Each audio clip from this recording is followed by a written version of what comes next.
Hey, Sandy, just checking in. Are you all settled into your new house yet? Hi, Joanne. Yes, pretty much. Still a few boxes here and there, but we're getting there. Oh, that's great to hear. You must be so excited. This is such a lovely neighborhood. Definitely. Everyone's been really kind so far. Thanks again for dropping by that pie the other day. It was delicious. Of course, my famous apple cinnamon. So, listen, I was thinking, now that you're all moved in, how about a little girl time? There's this adorable cafe just a few blocks down I love, super chic. That sounds really nice. I actually appreciate the invite, but I start work today. I'll take a rain check, though. Oh, wait, work? As in a job? Yep, just part-time to start. Gotta get back into the swing of things, you know? Oh, that's surprising. I just figured you were a housewife like me. I mean, we've got so much free time during the day. It's perfect for catching up, brunch, spa days.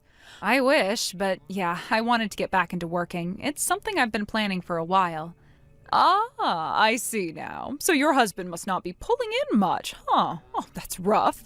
You poor thing. Must be hard needing to work just to keep things afloat. It's not really like that. I actually want to work. It's something I enjoy, and it keeps me busy.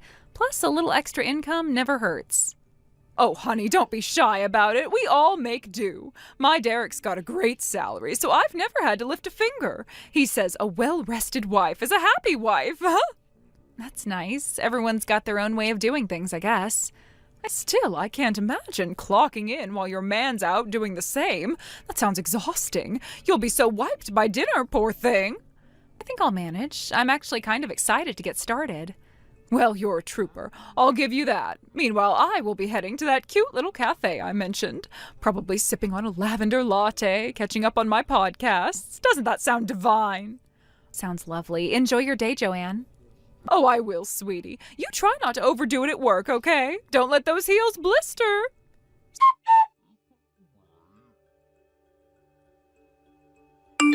Sandy! Joanne, is something wrong? I cannot believe what I just saw. You're scaring me a little. What did you see? You were walking right into the Keller house. Oh, is that what surprised you? Well, it's a pretty simple story, actually. You remember the job I told you about a month ago? I'm working for the Kellers now. Work? At the Kellers? Yep, it's been a few weeks now. They're really lovely. Well, I didn't realize you were that close with them. Yeah, actually, they've been very welcoming since I moved in. Especially Mr. Keller, I assume. I wouldn't say especially. I usually see both him and Mrs. Keller when I'm there. Oh, you see her too? All the time. She's always around, very hands-on. Interesting. Oh, very interesting. And does she know exactly what you're doing with her husband? Oh, definitely. She was the one who asked me if I'd be interested in the job, actually. Oh, that's surprising. Why's that? Most women wouldn't be so, generous to their husbands. That Mr. Keller must be quite the happy husband.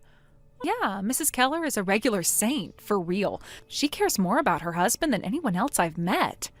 I'll bet she does, Sandy. She's extremely supportive of me, too. She tells me that I'm even a bit more qualified for the job than her. Uh-huh. Well, I guess she would know what her husband likes better than anyone else, so that makes sense. Oh, I don't just do work for Mr. Keller. Mrs. Keller gives me various things to do for her, too. My goodness, Sandy, I'll bet you work up one heck of a sweat. You can say that again. It's hard work at times, but it's rewarding, and the Kellers are always super appreciative of my work, especially Mr. Keller. He tells me all the time life would be way less fun for them without me around. I'm sure he does. Must be nice having a man like that giving you so much attention. To be honest, he usually just sits back and lets me do my thing most of the time. Wow. Well, I gotta say, you're lucky, Sandy. So many of us would love to be in your shoes. Really? I hadn't realized. Oh, yes. There aren't many positions in this town that come with such perks. It's definitely been a good fit so far. You know what? I'll make you an offer. Let me take over for you. Huh? You mean you want to take the job? Exactly. I've got the time, the experience, and I think the Kellers would appreciate someone a bit more, seasoned. That's kind of you to offer, but I really enjoy what I'm doing right now. Of course you do. I'm sure you feel very fulfilled. I do. It's been a great experience all around. But I'm just saying, I would be way more capable of pleasing Mr. Keller than you are. As for Mr. Keller, well, I don't know, I'm not too interested in that sort of thing, but I think I might be able to get used to it. Oh, I'm not sure how to respond to that.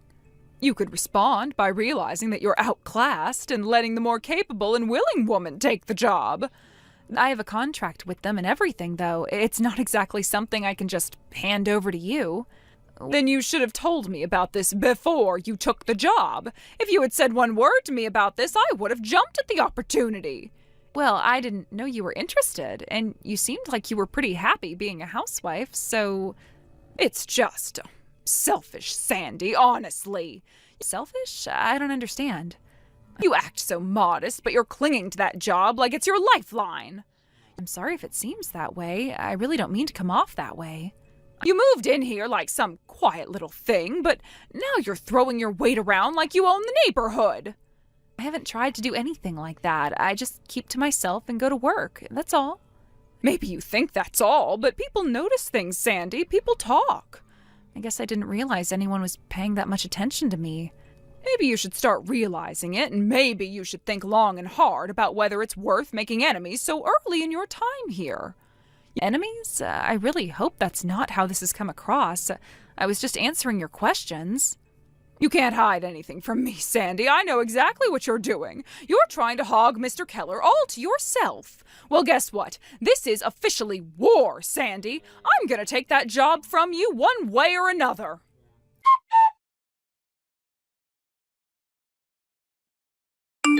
Guess what, Sandy? You don't need to bother showing up to work anymore. Wait, what? What do you mean? I was just there this morning. Oh, you poor thing. Nobody told you. That's awkward. I'll be taking over from now on. Taking over what exactly? I'm a little confused. Your job, sweetie. Honestly, I don't blame you for being slow to catch on. It must be a bit jarring losing your position like this. That's news to me. I've been doing what I was asked, and everything seemed to be going fine. Mr. Keller and I had a lovely little chat. I explained that I'd be far more capable than you. I practically ooze experience. That's strange. He didn't say anything to me about making any changes. Well, he probably didn't want to hurt your feelings. But let's be real, Sandy. You never really fit the part. You're just a temp in a world of full-timers. Hold on, I didn't hear anything about this at all. Mr. Keller didn't say a word. It sure seemed that way, but clearly Mr. Keller had other ideas. He offered me $50,000 to take over for you. $50,000? What kind of job do you think I have? That's more than I make in an entire year. Oh, sweetie, of course it is. But he's paying me that much. I guess he saw my potential. I'm sorry, but this is sounding a little strange. There's no promotion or job offer like that in what I do. Oh, Sandy, you're still pretending you don't know, aren't you? Still playing the innocent card? Adorable. I'm not sure what you're getting at. I was under the impression we were still talking about work. Oh, we are. Your version of work just happens to involve special services for Mr. Keller. Don't worry, I'm not judging. Special services? Joanne, I think there's been some kind of massive misunderstanding. Come on now, Sandy. You don't really think people believed you were going over there every day for some little desk job, do you? That's literally what I was doing. I'm really confused here. Let's just say I figured out the real reason he kept you around. But clearly I'm more his type. He's leaving his wife for me. Wait, what? You heard me. Mr. Keller is divorcing that icy woman of his and marrying me instead. Isn't life fabulous? I'm really not following any of this. Are you saying he told you this directly? Oh, he didn't need to say a word. The way he looked at me said it all. And when he wrote that check, I knew. I've seriously heard nothing about this. He and his wife seem totally normal today. That's just because you don't know what to look for, but that's okay. You were just a placeholder, Sandy. A placeholder? Someone to keep him distracted until I came along. He knows what he wants now. If this is about whatever you think my job is, you're way off base. Am I? Then why do you think he had you come over during the day when no one was home? Because that's when I was scheduled to work. It's not a secret.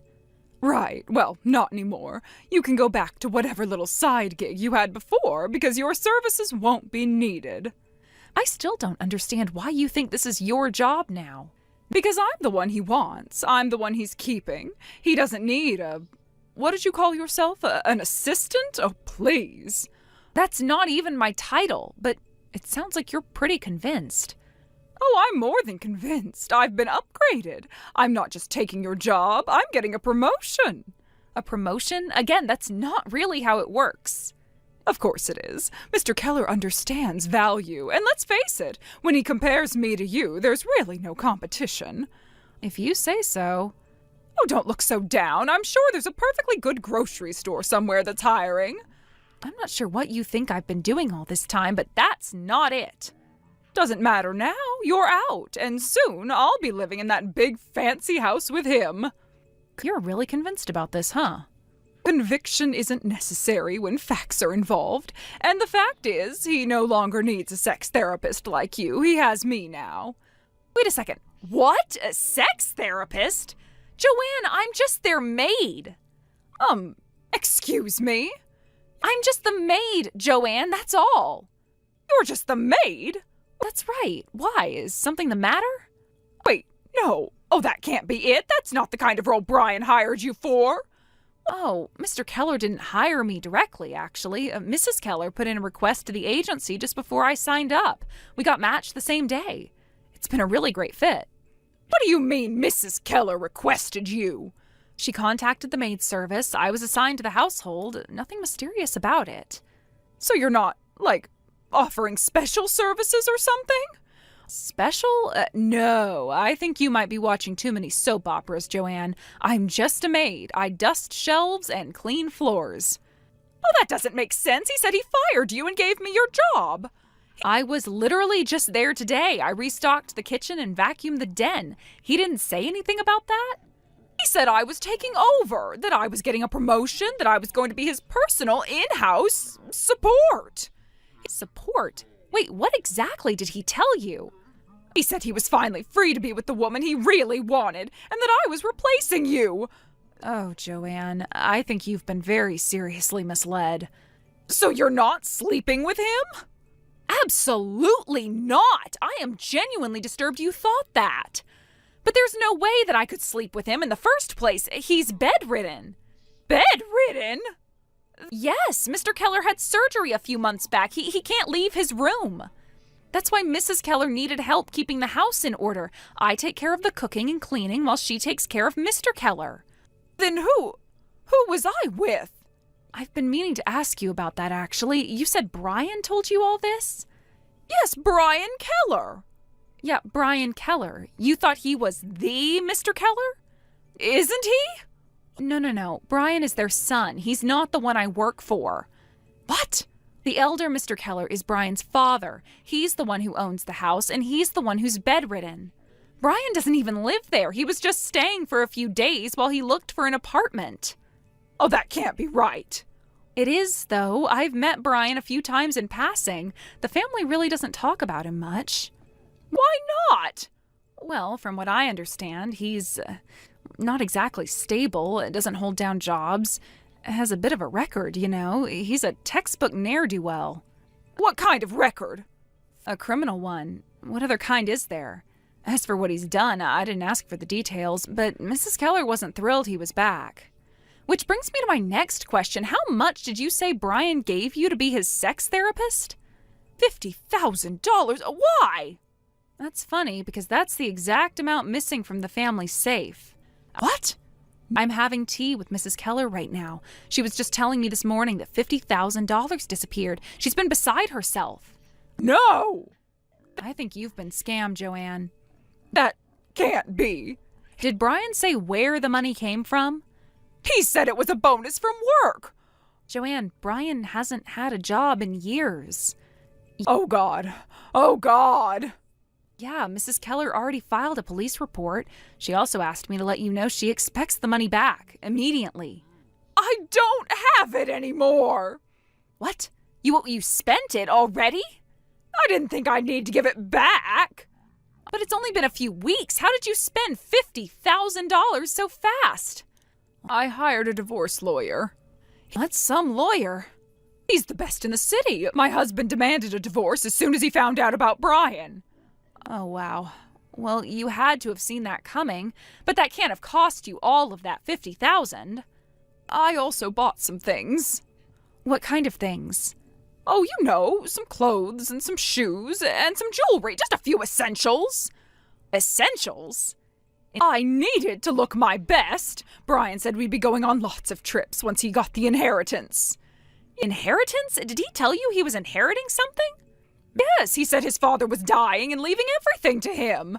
Mrs. Keller told me the opposite. She said they specifically excluded him from the will because of his past. No. Oh, this can't be happening. Joanne. He can't have lied to me. He said he loved me. I really think you need to take a step back here. He stole from his parents. That doesn't scream trustworthy. I gave up everything for him. I understand that this must be devastating, but you have to return the money. I can't. I spent it. Then sell what you bought, the jewelry, the clothes, whatever it is. Mrs. Keller wants it back, all of it. Well, that stuff's mine now. It was bought with stolen money. I'm sorry, but that's the reality. I can't just give it all back. Then find another way. You got yourself into this mess, Joanne. You'll have to find a way out. This isn't fair. I never said it was, but it's what's happening. You're just going to have to accept that. Oh, and you're probably going to need to get a real job. Sandy, please, you know them. Can't you talk to Miss Keller for me? Joanne, I really don't think that's going to help. She's already furious. But you're her maid. She listens to you. That doesn't mean I can change her mind. This is serious. Oh, just tell her I didn't know it was stolen. I thought it was real.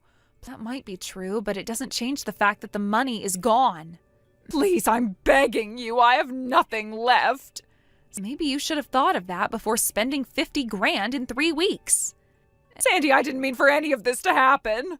And I didn't mean to get dragged into your drama, but here we are. Just one more chance. Please, help me.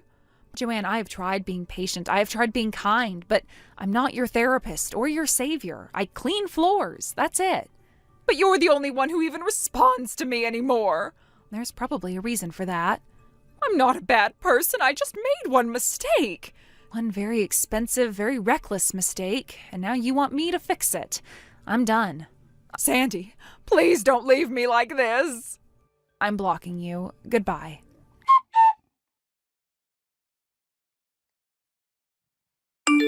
Joanne immediately ran to her husband and begged him not to divorce her after all. Needless to say, that plan did not go very well for her.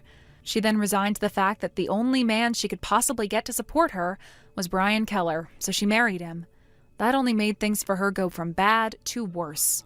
Not only does he not support her, he doesn't even have a job, and he frequently steals the money Joanne earns at her part-time job to go to strip clubs.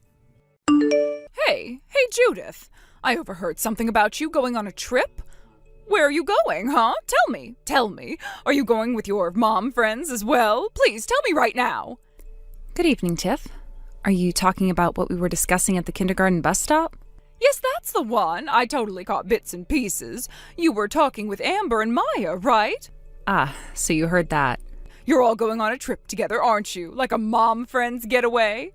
Well, sort of. Oh, take me with you. Come on, I want in. Wait, what? I've always wanted to go on a trip with mom friends. It sounds so fun. Just imagine the bonding, the photos, the laughs. I'm really sorry, but we can't invite you this time. Huh? Why not? Well, the group is already set. Then just add me to it. That's easy, right? One more mom can't hurt. I really wish it were that simple, but the whole thing is already booked, and honestly, Tiff, this isn't the kind of trip that you can just join in on last minute. Excuse me? It's not even a mom-friend trip, technically speaking. So what? You're telling me to back off? It's not like that. It's just, maybe next time, okay? I promise I'll let you know when we plan something else. But this time, I need you to understand and set it out. Oh, come on. I'm a mom, and I'm your friend, too. What's with this exclusion treatment? You think I'll just let this go? It's not about leaving you out, I swear. All right, then it's settled. I'm joining. Wait, what are you talking about? Let me know once all the dates and details are finalized, okay? Oh, and since I'm coming, I'll go ahead and take charge of organizing everything. Tiff, no, it's already organized. Pretty much everything is decided. Nope, that's not how it's gonna work. We'll just turn it into my trip, a main event, Tiff's Mom Friends Extravaganza. Again, this isn't a mom friend's trip. Perfect! You can be the one in charge of all the boring logistics and grunt work, okay? Do you really think that you can just make demands like that? Oh, are you sure you want to talk to me that way? What are you getting at? Isn't your husband working under my husband? Wait, seriously? Wow, you didn't know that? Oh, that's kind of awkward. No, I mean, I didn't realize. Well, you do now. So if you keep pushing back, I might just have to pass this little disagreement on to your husband. What? Are you threatening me? Anyway, I'm assigning you all the prep work for the day of the trip. Thanks in advance. You're not even officially part of the trip. Oh, I'm so excited. We're going to have such a blast. Tiff, you can't just force your way into this. I'm not okay with any of this, you hear me?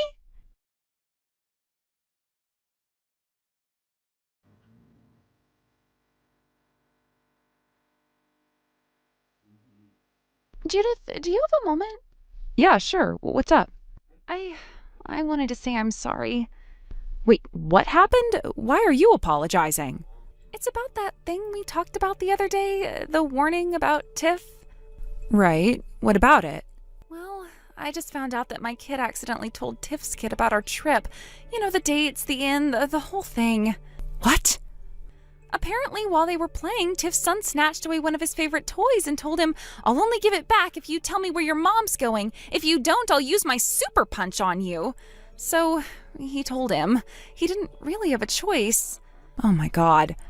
That kid's been getting more aggressive lately. Even the other kids at school have been avoiding him.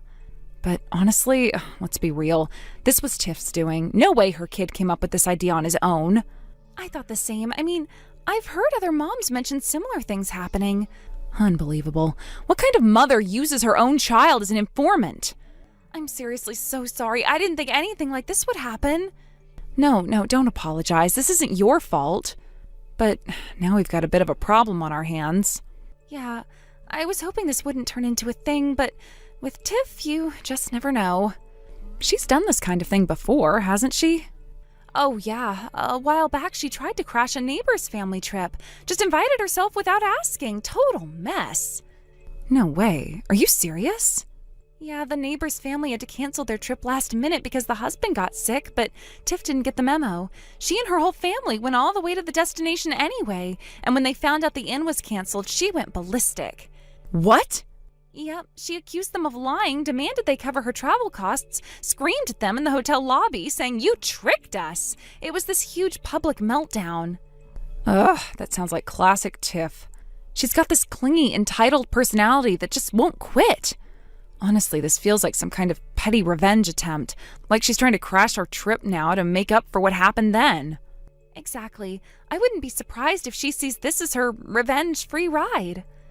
And with a husband like hers, that guy gives off major troublemaker vibes. If she shows up, it'll be the whole chaotic family in tow, guaranteed. No doubt. If she found out the date and place, there's nothing stopping her from just showing up.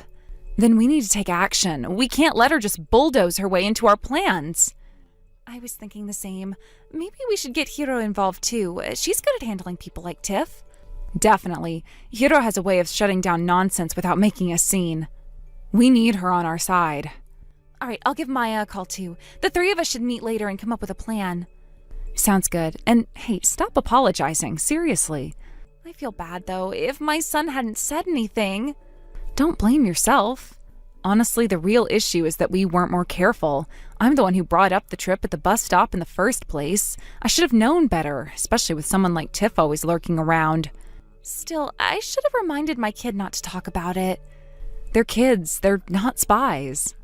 And it's not like your son just spilled it on purpose. He was being threatened. That's not on him.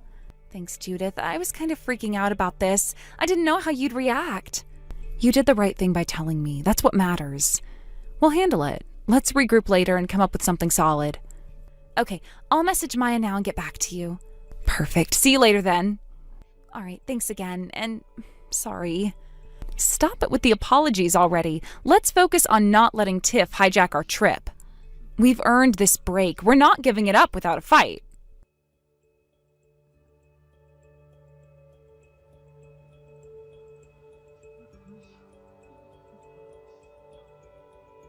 Judith? Hey, just wanted to give you a little heads up. What is it? So, small update. Tomorrow's meeting time has changed, okay? Tomorrow? Yeah, we were supposed to leave at 7 in the morning by car, remember? Well, it's been moved to 9 instead. Thought you should know. What are you even talking about? Alrighty then, that's all from me. See you tomorrow!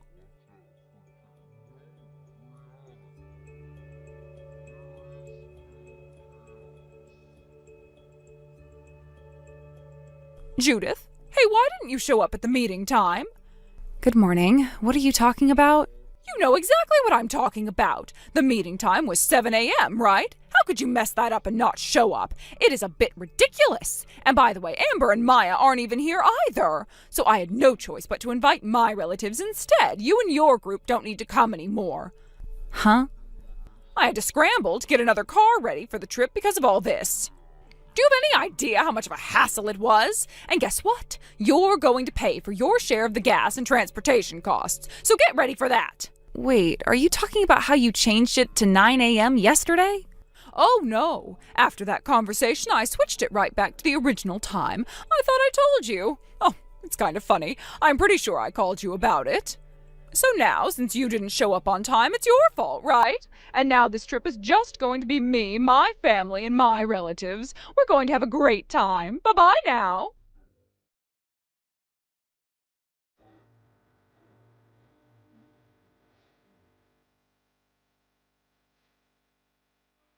Judith! Hey! Answer me already! What is it? I was just about to check into the Ryokon, but they said I've already checked in. What do you think you're doing, stealing our trip like this? If you're here at the resort, get out here right now. Sorry, I'm out sightseeing at the moment, so it's going to be difficult to come back right now. What? Actually, what's going on with you? Stealing our trip? Wasn't it you who tried to steal it in the first place? You're the one who didn't show up on time, remember? To begin with, I didn't even invite you, and I specifically turned you down. But in the end, I ended up going, didn't I? You were the one trying to push through on your own. You're the one who left me out, so you're to blame. As punishment, you'll pay for our accommodation. Wait a second, are you planning to stay at my family's house? Huh? Do you really think you can stay there? What do you mean? The resort you tried to check into is actually my family's property. We converted part of the garden into a guest facility and have been running a resort there. What? And by the way, this trip isn't a mom's trip. What are you talking about? Amber and Maya are with you, right? That clearly sounds like a mom's trip to me. Amber is my husband's cousin. Maya is my husband's sister. Huh? This trip is for my husband's grandfather's anniversary, and we're traveling with all our relatives. So all the rooms in our Ryokon are fully booked until tomorrow. No last-minute stays are possible. What is that supposed to mean? That's why I told you, out of respect, that I'd rather you didn't stay here. Oh, can't you just free up a room or something? Impossible. You're the one who showed up uninvited after I had already turned you down. Do you think you can just talk to me like that? Still on this, huh? I told you my husband's boss is your husband's superior, right? Do you think your husband's position at the company could be at risk because of this? Is that a threat? Not really. I'm just teaching you that in this world it's the survival of the fittest. I see. Well, with that same mentality, let me tell you something too. What? Your husband's grandfather is actually the chairman of your husband's company, right? Huh? By the way, the CEO is my husband's father. What? The chairman and the CEO? And by the way, both of them are here right now, and they're actually looking at this message with me. No. Oh, that can't be true. Stop. You never know when you might run into someone higher up than you, so it might be better not to flaunt your power so recklessly. Wait, your in-laws are part of the CEO family? Well, I'm off to the next sightseeing spot now, so I'll be leaving. Hey, wait, my husband and I, we're being attacked by all our relatives right now. They're saying things like, "What is going on?" and we're being cut off. Can you at least help us? I can't get involved in your family issues, so I really don't know what to say. Huh? Oh, and before we head back to the resort, I'd really appreciate it if you and your group could just leave.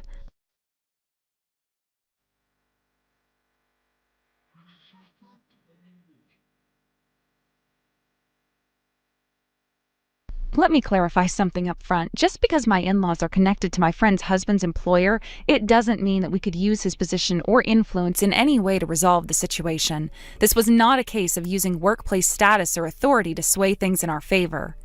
Later on, the husband was summoned and given a strict warning, but that was all.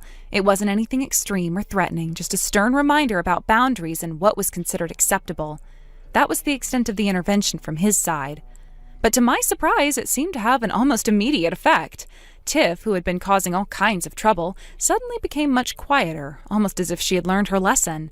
I didn't know if it was fear or a sense of guilt, but whatever it was, she was a far cry from the person she had been before. The drama that had surrounded her seemed to dissipate overnight. However, things didn't go quite as smoothly on her husband's side. He seemed to have a much harder time dealing with the consequences of the situation. His pride, or maybe his stubbornness, couldn't handle the idea of having been reprimanded in such a manner. It wasn't long before he started skipping work without notice, completely disregarding his responsibilities. His behavior got progressively worse, and it wasn't just the missed days that became an issue. Soon, several serious internal compliance violations came to light. Things that had been hidden for far too long, and once they were discovered, it didn't take long for the company to take action. The company took swift and decisive steps. His actions didn't just result in him being given a stern warning like Tiff had. He was demoted and had his salary cut significantly. That was only the beginning. It wasn't long after that the company decided to terminate his employment entirely. Given the severity of the violations they had uncovered, the damage had already been done and there was no coming back from it. But the consequences didn't stop there. The situation between Tiff and her husband escalated dramatically. It seemed like their relationship, which had already been fragile, couldn't withstand the added pressure. The stress, combined with everything that had happened at work, led to an explosive argument between them, a fight so intense that it ended with them separating. The end result? Divorce. Their marriage, already hanging by a thread, was now completely severed. I couldn't help but wonder what had gone through their minds. What were they trying to achieve with all this? What were their end goals? It seemed so reckless, so destructive. Tiff's behavior had been erratic, and her husband's decisions, especially after the company's actions, made no sense. They had both created such a mess for themselves, and for what? It was hard to even comprehend the thought process behind their actions. What did they think would happen? It felt as if they had been living in a world of denial where the consequences of their actions were never really considered. The result of that lack of foresight had led them to this tragic end. But as much as I couldn't understand their motives, I was relieved that everything had calmed down. Finally, the chaos that had been swirling around them was over, and I could breathe again. It was strange to feel relieved after witnessing such a collapse of a marriage and career, but at the same time, there was a sense of peace that came with it. They had created this mess themselves, and now they were left to pick up the pieces. No one to blame but themselves. For me, it was just a quiet ending to a situation that had caused so much upheaval. I know this sounds harsh, but there was a part of me that couldn't help but feel satisfied by the way things turned out. Not in a vindictive way, but in a way that felt like justice had been served. Their actions had consequences, and those consequences had been severe. Perhaps that was the wake-up call they needed.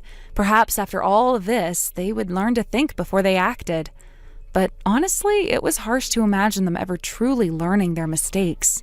The way they had behaved showed a pattern of irresponsibility, and I wasn't sure they could break free from that cycle. Thank you for watching and listening. We hope you enjoyed the video. Don't forget to like this video and subscribe. Also, feel free to leave a comment about what you thought of the story. We look forward to seeing you at the next story.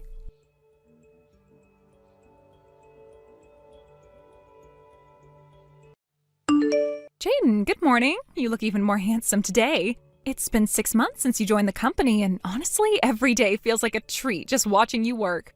Jane, we're at work. If you need something, just talk to me directly. We're on the same floor, so there's no need for messages. It's inefficient and a waste of time. Oh, come on. You just can't resist talking to me, can you? That's not it. It's just that if we're in the same place, using messages to talk is inefficient. It wastes both our time. You really don't get it, do you? I can tell you want to talk to me directly. How about we step outside for a bit?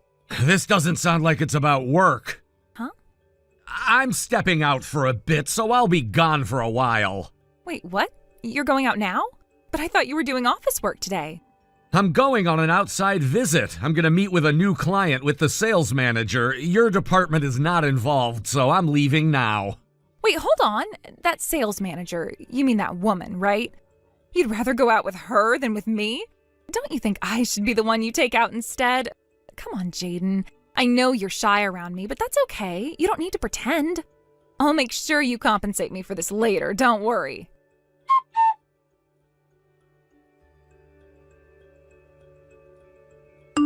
Jaden, so you're going straight home today, huh? I didn't get to see you after this morning, and I have to say I was feeling a little lonely. Now that we're not at the office, I can message you, right? No, I don't think we're close enough to exchange messages privately. Oh, come on. I can tell you're trying to get my attention, but don't worry. You don't need to go out of your way for that. My heart already belongs to Takaya-kun, after all. Is that supposed to be a joke? Oh, does it not sound like one? Jane, you're a married woman with a husband and a child. You might want to reconsider saying things like that. It could easily lead to misunderstandings. No, I didn't mean it like that. And I've told you before, I'd prefer if you stopped calling me Jaden. Please use my last name instead. But we're not at work now, so it should be fine. It doesn't matter whether it's personal or professional. I've already asked you to stop using that name. I'd appreciate it if you respected that. Oh, I see. So it bothers you that I'm the only one calling you Jaden. What? I see. I get it now. If you'd said that from the start, it would have made things clearer. So in that case, you can call me Janie. Feel free to use it, both at work and outside of it. That way it's even, right? You're completely misunderstanding me. I don't intend to be close enough to you to have these kinds of personal conversations. Huh? What I'm saying is this. I would like you to use the appropriate form of address and keep it professional. Getting messages from you outside of work hours is honestly an inconvenience, so unless it's an emergency, I'd prefer you not contact me. Wait, Jaden? Excuse me.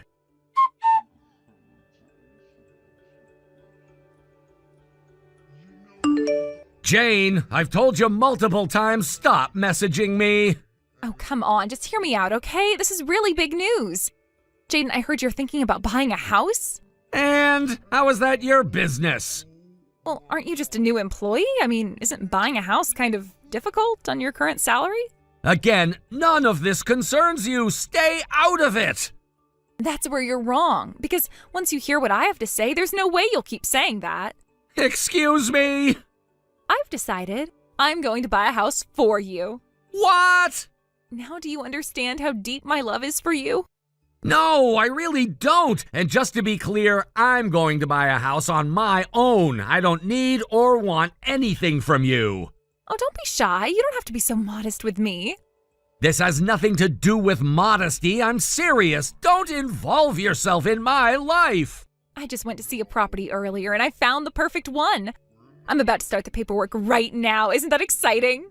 No, it's not. Listen carefully. I'm telling you that I'm buying my house myself. Even if you bought one for me, it would only be a burden. I'd consider it a huge inconvenience. You don't need to hide your feelings. I know this means a lot to you. No, that's not what this is at all. I want nothing from you. Why is that so hard to understand? All right, then. I'm going to go secure this beautiful love nest of ours. Just wait patiently, okay? I'll handle everything. Jane, seriously? I never asked you for anything. You're acting completely on your own. Don't do anything without my consent.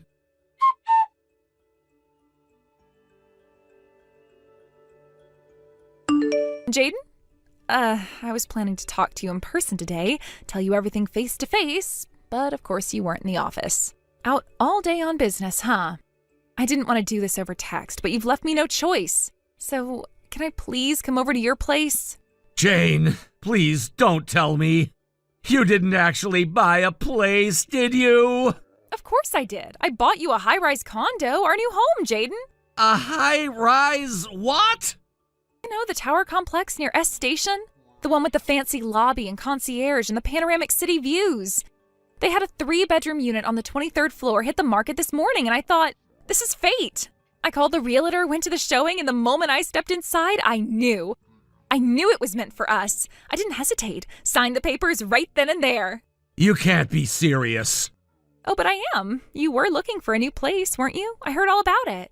But a new employee like you probably couldn't get the mortgage you wanted, so I figured I'd help. I've been at the company forever, and my savings and salary put me in a great position. And really, what better way to show my love? Jane, you're married, or were married. Oh, that's the best part. I finalized my divorce yesterday, all for you, Jaden. So you don't have to worry about anything anymore. No obstacles, no baggage. Just us and our beautiful life together in the sky. Okay, this is insane. We barely talk at work. We don't even know each other. You can't just show up in my life like this, buy a condo, and expect me to move in. You always do this, pretend like I'm just some coworker. But I see the way you smile at me when you come by my desk, the way you linger when we cross paths in the hallway, the way you brought those hot spring buns last year just for me. Those were for the entire General Affairs Department. You were the only one there at the time. I handed them to you because you were closest to the counter. I even said, for everyone. No, you didn't. You looked straight into my eyes and smiled. Jane, I'm begging you to listen. That was not me flirting. That was basic human courtesy. We've never gone to lunch, never exchanged a personal message, never even had a proper conversation outside of office greetings. You are a coworker, that's all. You're lying. You have to be lying, because I left everything for you. My husband, my home, my financial safety, gone. For us. Jane, I'm already married. What? I registered my marriage last month. I was planning to make it official to everyone tomorrow. I married Amy. Amy?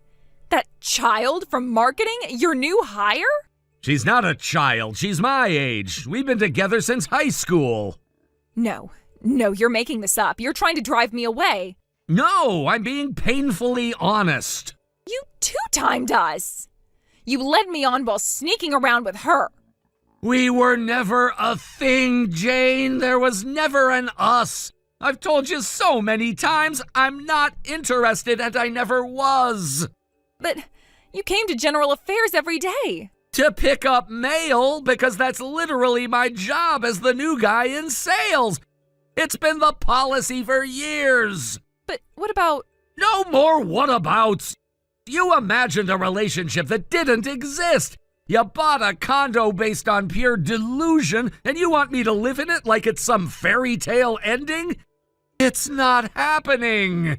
It cost $700,000. I bought it for us. I can't afford that mortgage alone. I need you. That's not my responsibility. I warned you. I told you repeatedly not to contact me outside of work, and you ignored every boundary I set. Now you're telling me you've put yourself in debt and destroyed your marriage for an imaginary relationship? Fine, if that's how you want to play it. Then divorce that little girl and marry me. I'm your superior, and I'm giving you a direct order. You realize what you just said, right? That's harassment. That's coercion. And it's going straight to HR. No, wait. Jaden, please don't report me. I love you. Doesn't that count for anything? No, it doesn't. Goodbye, Jane. Please, don't leave me. I'm blocking this number. Don't contact me again.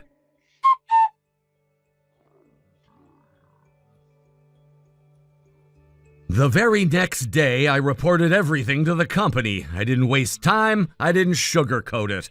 I walked into the HR office with a thick packet of evidence. Screenshots of messages Jane had sent me, recordings of calls where she crossed more lines than I could count, and statements from coworkers who had seen or heard enough to back me up. It wasn't just about what had happened between the two of us, it was about the atmosphere she created around her. The gossip, the manipulation, the way she spoke to people as if they were props in a life she had scripted out in her head. The HR team looked tense as they went through everything. They didn't say much, but the silence spoke volumes. I could see the shift happen in real time, the slow realization that this wasn't just a personal issue. It was a serious breach of company ethics. Jane had used company platforms to harass a coworker, had created a hostile work environment, and had clearly violated multiple internal compliance codes. By the end of the day, she was gone. Technically, they called it a voluntary resignation, but everyone knew the truth. It was an ultimatum: leave quietly or be fired publicly. And Jane, ever obsessed with appearances, chose the route that let her preserve some sliver of dignity, at least on paper. She probably thought she could spin it later, maybe even tell people she left to pursue a better opportunity. But in reality, she was pushed out, her hands still trying to grasp something that had long since slipped through her fingers. And yet, as surreal as that already was, the real madness came a few days later. One evening, I got a call from my old landlord. He sounded rattled. Jane had shown up at my old apartment. She'd barged in screaming loud enough for the whole building to hear. Furious, desperate, completely unhinged. "This is your fault. How am I supposed to pay for the tower apartment now? You ruined everything." She had no idea I'd already moved. I'd relocated weeks ago, quietly, without telling anyone but close friends. I didn't want to give her a chance to pull something like this, showing up unannounced, trying to argue her way back into my life. So when she pounded on the door and demanded answers, all she got was a confused landlord and a locked door. Apparently, she made such a scene that the neighbors started calling the front office, worried it might escalate. The landlord didn't hesitate. He called the police. She was escorted out of the building, still yelling, still clinging to some belief that I owed her something. I was stunned, but not entirely surprised. Jane had always lived in a fantasy world where reality bent to her wants, where logic didn't apply unless it served her narrative, and now that narrative was crumbling. From what I've heard, she's still living in that luxury high-rise condo, alone. That place she had dreamed about, posted about nonstop on social media, showing off the skyline from her window, the minimalist furniture, the imported espresso machine. All of it now a prison she built for herself. She works constantly, day shifts, night shifts, anything she can get. I've heard whispers, restaurant kitchens, freelance gigs, even temporary data entry at places that don't ask too many questions. She's juggling it all just to stay afloat, barely making her mortgage payments on time. And here's the kicker. The down payment she used to buy that place, it wasn't hers. She took it from a joint account she had with her ex-husband. Savings they'd built together, likely for a future home they were meant to share. She drained it without permission, without telling him, and used it to chase a solo dream she thought she could force into reality. Now he's demanding she pay it back. I don't blame him. Legal action is apparently already in motion. She's not just broke, she's cornered. Financially, emotionally, legally. That high-rise isn't a dream anymore. It's a daily reminder of how far she's fallen. I think what unsettles me most is how deeply she believed in her version of the story. In her mind, everything would work out if she could just control the narrative. If she could stay close to me, keep me tangled in her orbit, manipulate situations until I either forgave her or forgot why I left in the first place. She never saw the collapse coming because she never accepted that the foundation was rotten from the start. It's terrifying, honestly, how powerful delusion can be, how far someone will go to avoid facing the truth. She didn't just make a mistake. She built a whole life out of misunderstanding and entitlement. And when reality didn't cooperate, she tried to break it instead of adapting. But that's the thing about truth. It waits patiently. And when it arrives, it doesn't knock gently. It tears through everything, leaving nothing untouched. Do I feel sorry for her? Maybe, in a distant, detached way. I don't wish misery on anyone, but she brought this on herself, step by step. Every lie, every manipulation, every time she pushed boundaries and thought she could get away with it. It all led here. And me? I've moved on. My new place is quiet, modest, and finally feels like mine. There's no drama, no manipulation, no blurred lines. I'm not looking over my shoulder anymore, waiting for the next crisis. Sometimes I still get updates from mutual contacts. They say Jane doesn't talk much these days, that she looks tired, that the bright, overconfident persona she used to wear like armor is cracking more with each passing week. Thank you for watching and listening. We hope you enjoyed the video. Don't forget to like this video and subscribe. Also, feel free to leave a comment about what you thought of the story. We look forward to seeing you at the next story. Celeste, hey! I hope I'm not catching you while you're working. Hi, Gia. No worries, I'm on break right now, so it's totally fine. What's up? Something on your mind? Not really anything urgent or serious. It's just, I haven't seen you at the kindergarten lately. Your husband's been doing drop-off and pick-up for a while now, hasn't he? Yeah. Actually, I just got promoted to a full-time position at the place I've been working part-time at for years. Oh, wow! Congratulations! That's amazing! Thank you. Because of that, my work hours shifted a bit. And right now, my husband's schedule is more flexible than mine, so we figured it made sense for him to handle drop-offs and pickups for the time being. Wait, wasn't your husband working a regular office job? How's he managing with the flexible schedule? Is he doing remote work or something? Yeah, more or less, something like that. He's able to work from home most days, so it gives us a little wiggle room. I see. So I guess we'll be seeing more of him around the kindergarten for a while, huh? Probably, yeah. But don't worry, I'll still try to attend as many school events as I can. Even if I'm working full-time now, I don't want it to feel like I've vanished from the kindergarten scene completely.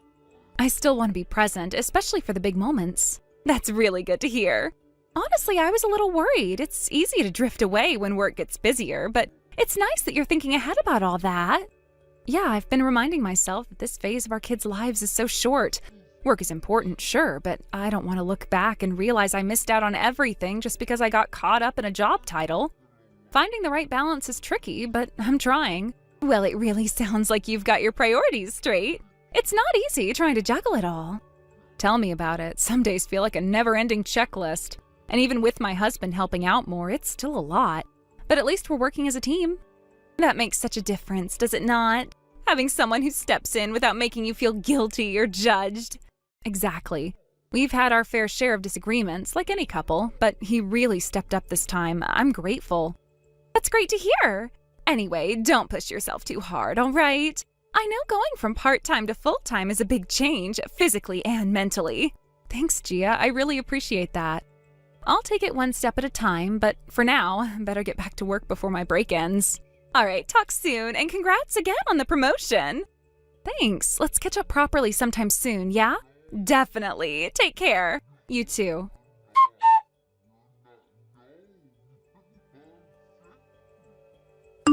Celeste, hey! It's been a little while, huh? How have you been? Gia?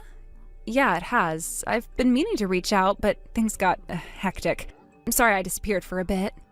You seem busy, more than usual. Well, yeah, I got moved into a new project at work, a big one, a new business division, all hands on deck. The hours have been brutal, but I can see the light at the end now.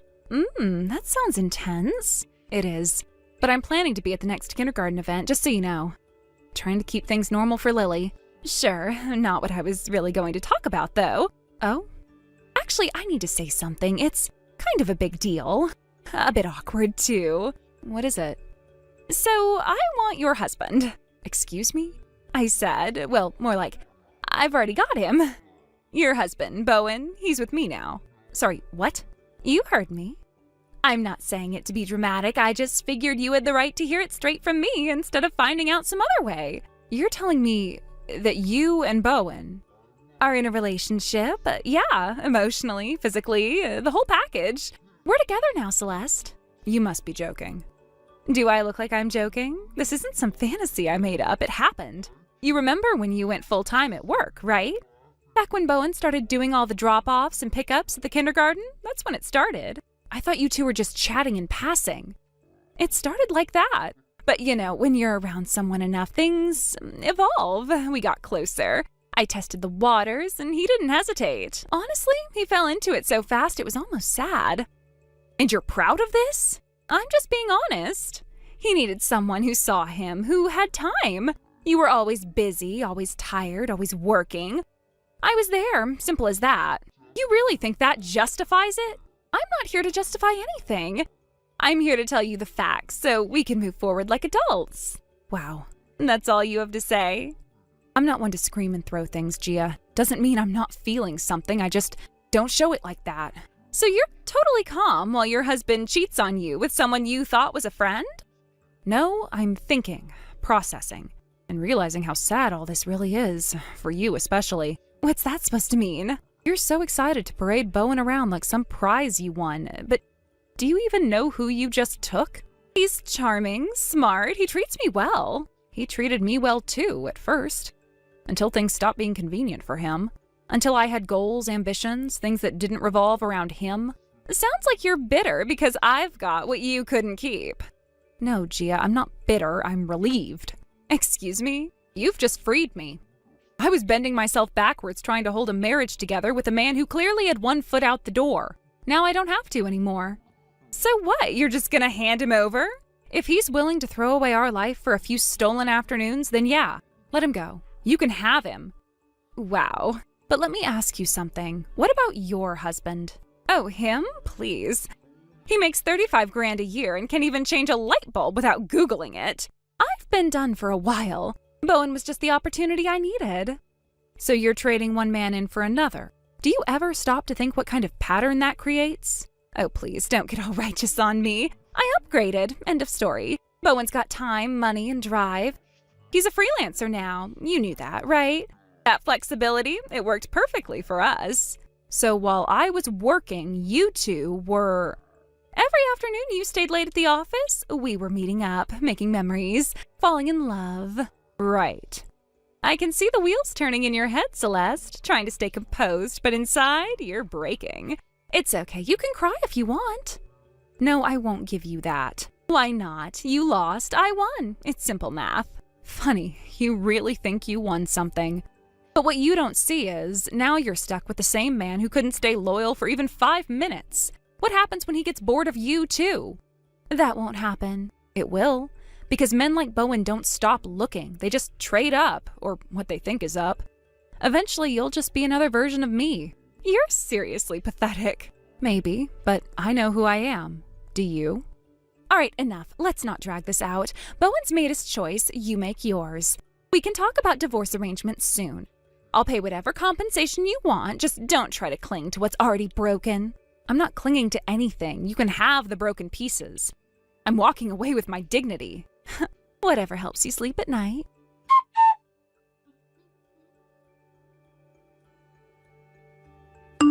Gia, so the divorce is finalized on my end. Oh, that was quicker than I expected. I've also been granted full custody of the child. Oh, that's totally fine with me. I'm planning to have Bowen's baby anyway. Wait, seriously? Yeah. And I'll give you credit. You didn't put up a fight with the divorce. Good girl. Thanks, I guess. I finalized mine this morning too, by the way. My husband didn't resist either. He just said, give me alimony and custody of the kid and I'll sign the papers. And I was like, if that's all it takes, I'll gladly divorce you. One less headache. But are you sure about all this? About what? About him. He's not exactly what I'd call high spec, you know? Oh, here we go again. Still stuck on that? Look, I don't know what your definition of high spec is, but that ex-husband of yours, the one making $35,000 a year, honestly, I think he had more going for him than Bowen. Really? Then hey, he's all yours. Take him. That's not what I meant. But whatever, if you're happy with your choice, then it's not really my place to judge. I mean, I'm divorced now too. I don't have the right to comment. Exactly. It's pretty pathetic when ex-wives start meddling in the lives of people who are in love. Let's not cling to the past like some tragic leftover. Okay, it's not a good look. Anyway, I've got some packing to do, so I'll leave you to it. Packing? You're moving?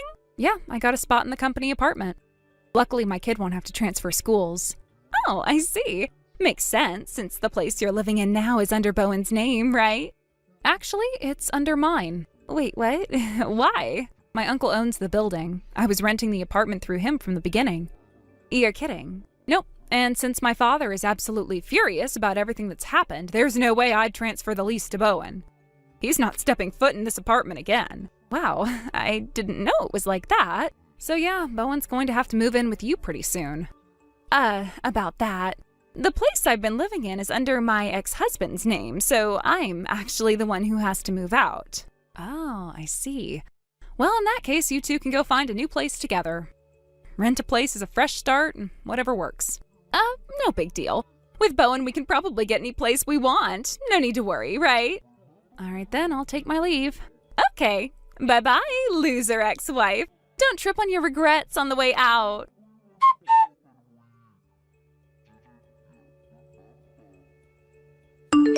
Celeste, long time no see. I've got something amazing to tell you today.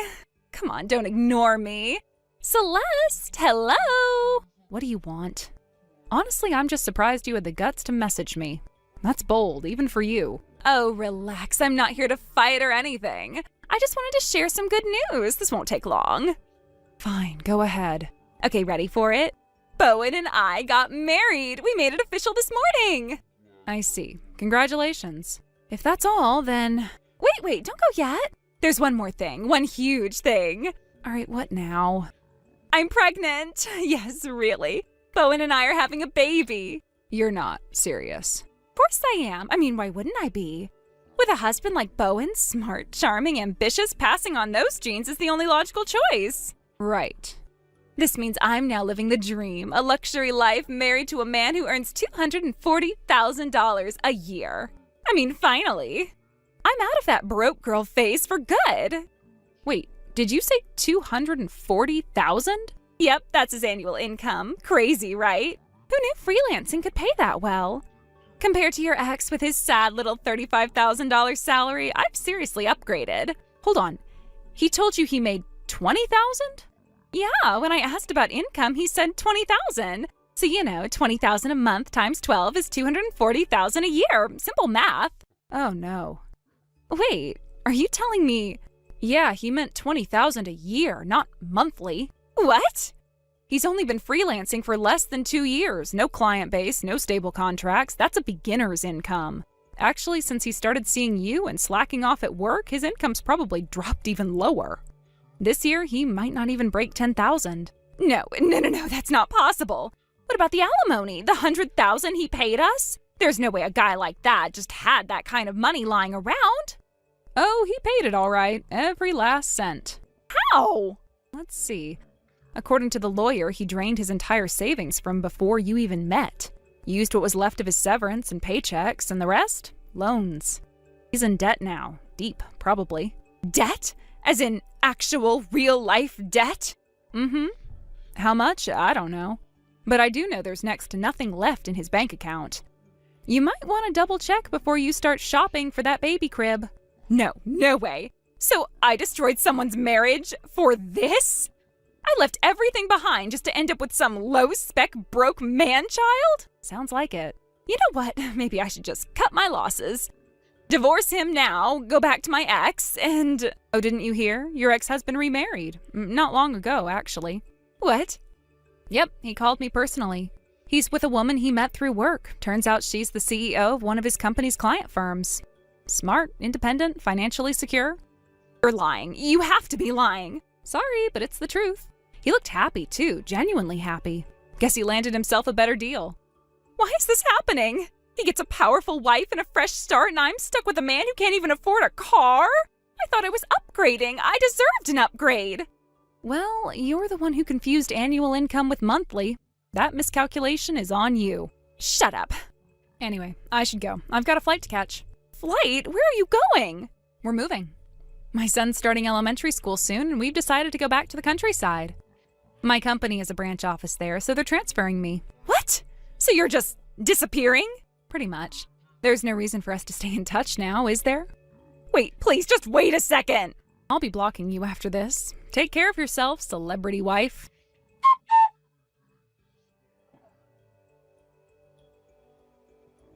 still can't believe it, honestly. Of all the reasons someone would throw their life away, Gia really thought she struck gold. Because she mistook my ex-husband's annual income for his monthly income. I mean, how does that even happen? She must have seen a number like 20,000 and assumed he was bringing that in every month, not once a year. That's not a misunderstanding, that's a full-blown delusion. At first, yeah, it stung. I'd invested years of my life into that marriage. To lose it over something that shallow and stupid, it felt insulting. But then as the dust settled and I started thinking about everything with a clear head, it hit me. I dodged a massive, emotionally draining, financially devastating bullet. See, what Gia didn't know, what I didn't even fully realize until after the divorce, was that my ex had already started spiraling long before she entered the picture. The man quit his job without saying a word to me, just up and left. Not even a heads up or a, hey, I'm thinking of changing careers. Nothing. I only found out when I got a call from his employer looking for final paperwork. He came home like it was any other day and acted like quitting your job in this economy was no big deal. As for his grand plan to work freelance, that was another joke. I had to basically yell at him to even try. I told him point blank, start contributing or get out. He fumbled around for months and in the end managed to scrape together a measly $20,000 over the whole year. That's less than minimum wage in some places, and I was supposed to keep supporting him? Yeah, no thanks. So when Gia swooped in, all smiles and fake lashes, thinking she'd hit the jackpot, I let her have him.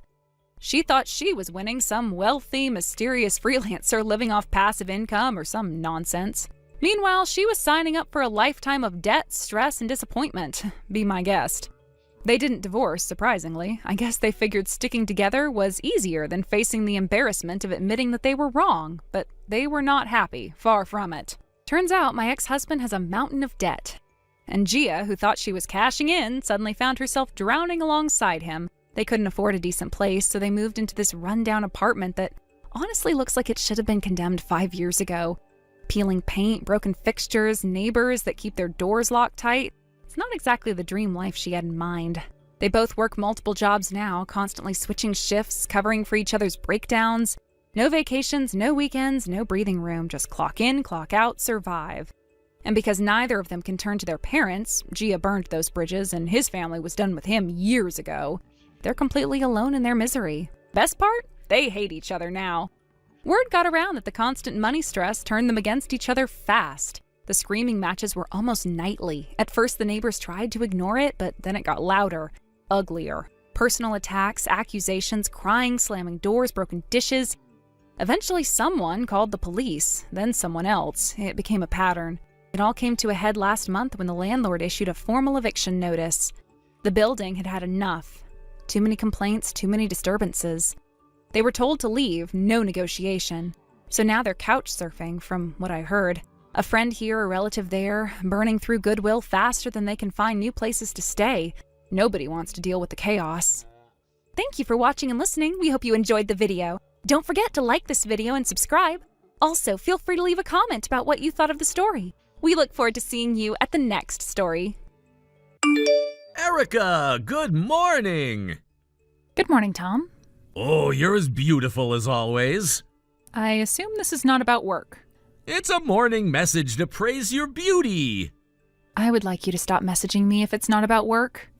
Don't be so cold. Looking at your beautiful face every morning and messaging you like this are part of my morning routine and my ultimate happiness.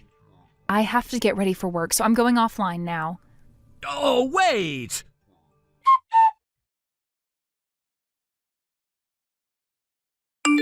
Erica, there was something I couldn't message you this morning, but would you like to go have dinner with me tonight? Oh my gosh, I finally said it. I have a dinner meeting with my father's clients. Huh? Your father? Does that mean with the CEO? Yes, I left the office 15 minutes ago. Didn't you realize, although we're working on the same floor? Oh, I thought you were going to fix your makeup before going on a date with me. I got permission from my father to fix my makeup in the car, but do you have any problems with that? What about our dinner date? I never promised you to go. I have to attend a meeting. Then I'll also join. No need. I'm about to arrive, so I'm going offline. Oh, Erica.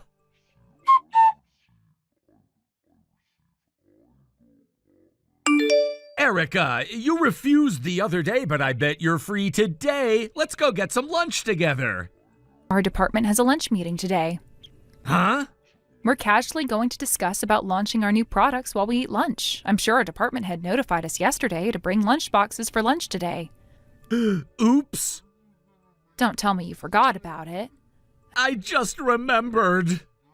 Okay, if you haven't brought any lunch with you, I bet you have to ask your boss if you can hurry up and go buy some food. Yes.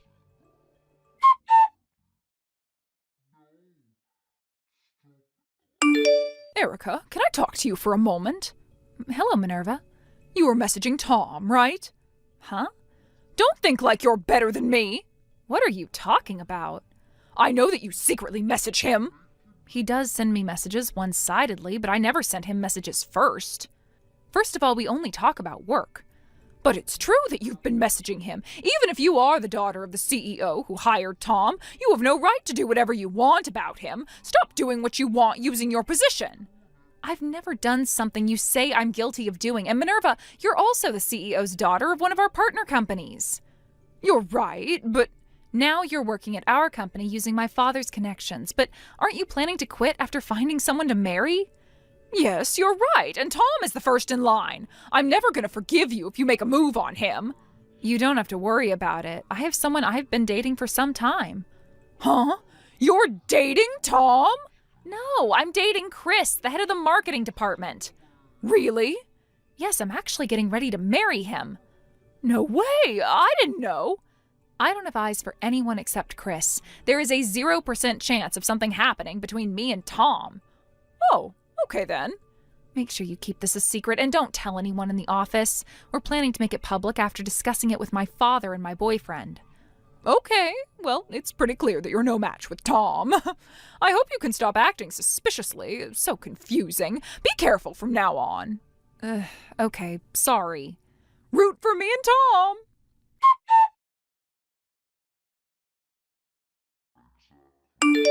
Erica, is it true that you're getting married? Good evening, Tom. Yes, it's true. It's exactly what I sent in the office group chat. I'm getting married to Chris, the head of marketing. So, does that mean Chris is the next CEO? Yes, exactly. I won't approve of that. Huh? Erica, you don't have to accept an arranged marriage. Huh? It's not an arranged marriage. Chris is 10 years older than you. It's clearly an arranged marriage. Stop saying that. Chris and I are in love. He was appointed as the next CEO because he had the skills. Then you could have chosen me. Why? I'm a skillful employee. I rarely make any mistakes. I'm good at communicating. Just having those skills doesn't mean you can become a CEO. Most importantly, I'm the closest to you in the office. Huh? We're maintaining our relationship as more than friends but less than a couple. To fix our wrong fate, let's officially become a couple starting today. What are you saying? I never thought we were more than just colleagues.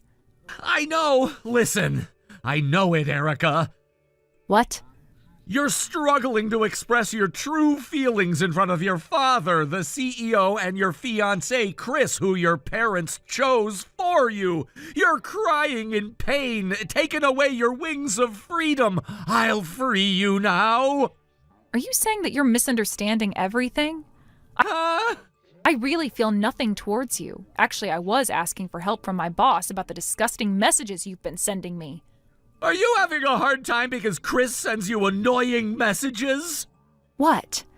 That's an emergency! We must make our relationship official as soon as possible!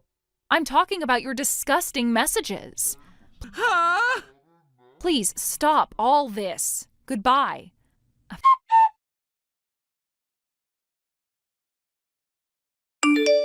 Erica! We haven't been able to see each other because we're on national holiday, but I bet you're feeling lonely and miss me so much. I miss you so much too, but don't you worry. I prepared a special present for you, who will be my wife in the future. I booked the suite room on the top floor of the Yotube Hotel today, your birthday. Let's express our love for each other above the night view of the city. I'm having my wedding now in Guam. What? I'm in Guam for the past few days for my honeymoon and wedding. What did you say? Why are you being hasty? How am I being hasty? It's clear that you're taking things too quickly. Erica, you're my fiancé. I told you that I'm asking for help from my boss about this. What? The thing you're doing to me is problematic and goes against the company rules. If you don't stop, you're really going to be punished severely. I think you should have been punished already, considering what you've been doing to me. Wait a minute. I just wanted to become the next CEO. Excuse me? I can't get fired. You're going overboard with your actions. My father is next to me, and the CEO has something he wants to tell you. The CEO? You went against the company policy, and just to fulfill your own desires, you're forcefully making a move on the CEO's daughter. This is what you're doing. You can't complain even if you got fired. That's the message from him. Okay then. Can you at least introduce me to a girl? What? I don't care who, as long as she's a CEO's daughter. I just want to become the CEO. I know I'm gonna get fired soon, so can't you at least introduce me to a girl? Huh? You really don't care who, as long as she's the daughter of a CEO? I don't care. Okay, then I know someone. Really? But I think you shouldn't go for it.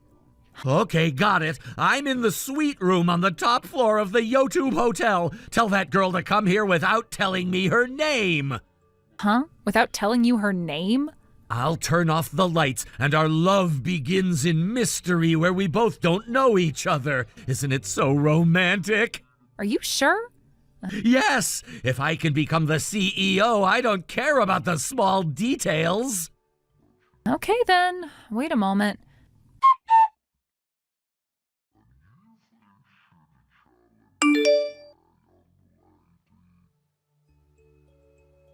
Hey, Erica!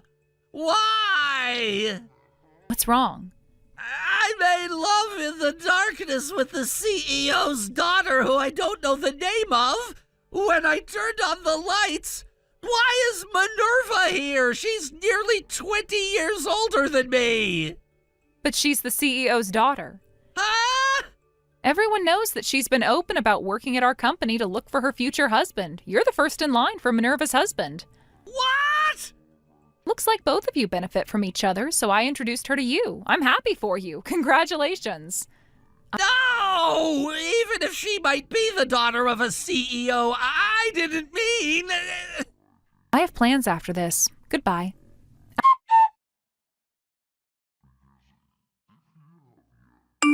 Actually, Minerva was a problematic employee as well. She had problems with her attitude and going against the company rules.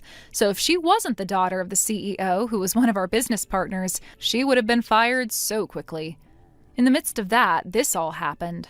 Well, I guess they're a good match. The two of them quit the company just like a lovey-dovey couple. Tom married into her family and took over her father's business, but it went bankrupt in just a year. The reason was because they used up all the company's money as a couple. He had to take responsibility of his reckless actions as a CEO by paying back a huge amount of debt. And now they're paying them back while living in a storage room their relative allowed them to live in.